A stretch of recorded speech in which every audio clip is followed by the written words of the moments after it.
Right to education यानी शिक्षा का अधिकार, कभी सुना आपने ये नाम? जी हाँ, ये एक एक्ट है जिसमें सरकार ने जनता की भलाई के लिए और बच्चों के भविष्य के लिए, सभी बच्चों के लिए, खासतौर से 6 से 14 साल की उम्र तक के लिए शिक्षा को उसका मूलभूत अधिकार बताते हुए शिक्षा देने को बाकायदा जरूरी करार दिया था। 2009 में ये एक्ट आया और इसका नाम राइट टू एजुकेशन एक्ट 2009 है। हम आपको इसके बारे में बहुत विस्तार से बताने के बजाय आज आपको उत्तर प्रदेश के 2 जिलों का आपको केस स्टडी बताते हैं और फिर आप समझ सकते हैं कि आखिर देश के अंदर आपको कितना जागरूक होना है, क्या हालात है और आपको करना क्या है।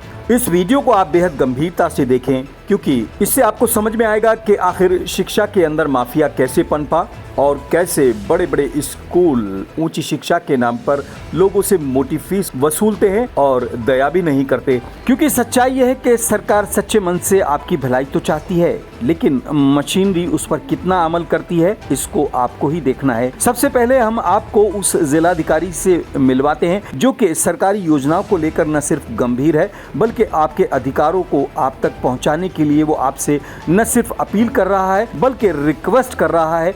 इसके बाद हम आपको दिखाएंगे अमरोहा की एक माँ की एप्लीकेशन जो कि जिला प्रशासन के पास रखी हुई है कि उसके बच्चे को फीस की वजह से सेंट मैरी स्कूल ने निकाल दिया है और प्रशासन स्कूल से रिक्वेस्ट कर रहा है कि फीस में छूट दे दें। ये आपको बाद में दिखाएंगे, पहले चलते हैं आपको लेकर देवरिया जहां के जिलाधिकारी अखंड प्रताप सिंह आपसे क्या गुजारिश कर रहे हैं।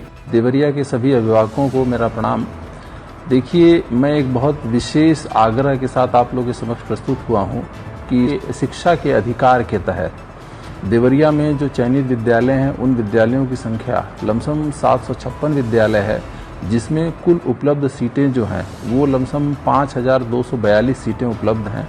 हम लोगों ने अभी तक 3 चरणों में ये जो वीकर सेक्शन, खासकर जिनकी आय वर्ग 1 लाख से कम है, उनके बच्चों का हम लोग दाखिला ले चुके हैं। अभी भी हमारे 16 ब्लॉक में बहुत सारे विद्यालयों में बहुत सी सीटें जो हैं खाली हैं। तो मैं इस मंच के माध्यम से आप सभी अभिभावकों से अपील कर रहा हूं कि देवरिया के अच्छे विद्यालयों में आरटीई शिक्षा के अधिकार के अधिनियम के तहत सीटें खाली हैं, तो आप लोग आगे बढ़ चढ़ के इसमें पार्टिसिपेट करिए।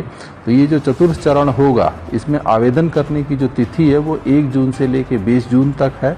इसके बाद जिला बेसिक शिक्षा अधिकारी द्वारा उनका जो सत्यापन करके जो लॉक किया जाएगा उसकी अवधि 1 जून से लेकर 27 जून तक है और लॉटरी निकालने की तिथि जो है वो 28 जून है और बेसिक शिक्षा अधिकारी द्वारा प्रवेश कराए जाने की तिथि जो है वो 7 जुलाई है।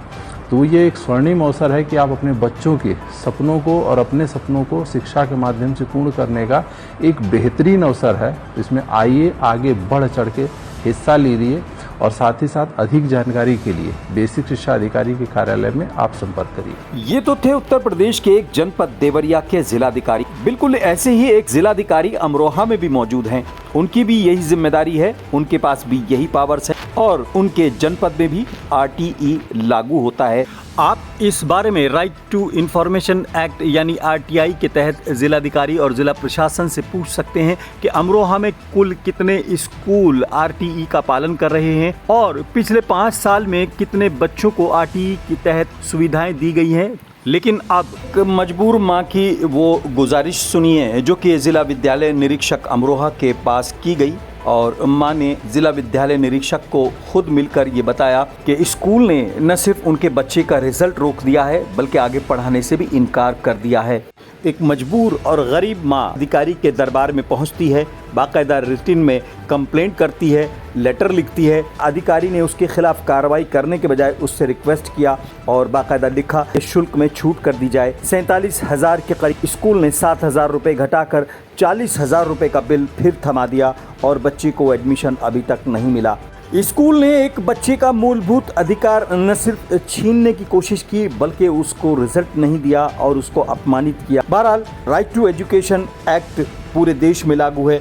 उत्तर प्रदेश में ऐसी सरकार है जो कि जनता की भलाई के लिए पूरी तरह प्रतिबद्ध है। हालांकि इस मामले में अभी तक जिला प्रशासन का कोई आधिकारिक बयान तो नहीं आया है, लेकिन इस मामले में हो सकता है अमरोहा प्रशासन ये बहाना बनाए कि ये मामला राइट टू एजुकेशन से बाहर हो गया है क्योंकि बच्चे की उम्र 14 साल से ज्यादा हो गई है। हो सकता है ये भी बहाना बनाया जाए कि प्रशासन के संज्ञान में पूरी तरह मामला नहीं आया। हो सकता है ये भी कहा जाए कि सेंट मैरी स्कूल ने फीस में छूट कर दी है। लेकिन एक सवाल ये भी है कि गरीबी की रेखा से नीचे जीने वाले और अंत्योदय योजना के पात्र लोगों के बच्चों को स्कूल से निकालने और उनका रिजल्ट रोककर समाज में अपमानित करने का अधिकार किस कानून के तहत इन स्कूलों को मिल जाता है। हालांकि सुना ये भी जाता है कि सस्ती दरों पर या फिर कंट्रोल रेट में सुविधाएं उपलब्ध कराने या फिर ज़मीन मुहैया कराने या फिर मान्यता देते समय प्रशासन और स्कूल के बीच में कुछ नियम गरीब बच्चों की सीटों को लेकर भी होता है। बहरहाल ये वो सवाल है जो कि स्वास्थ्य और रोजगार से जुड़ा है, यानी शिक्षा।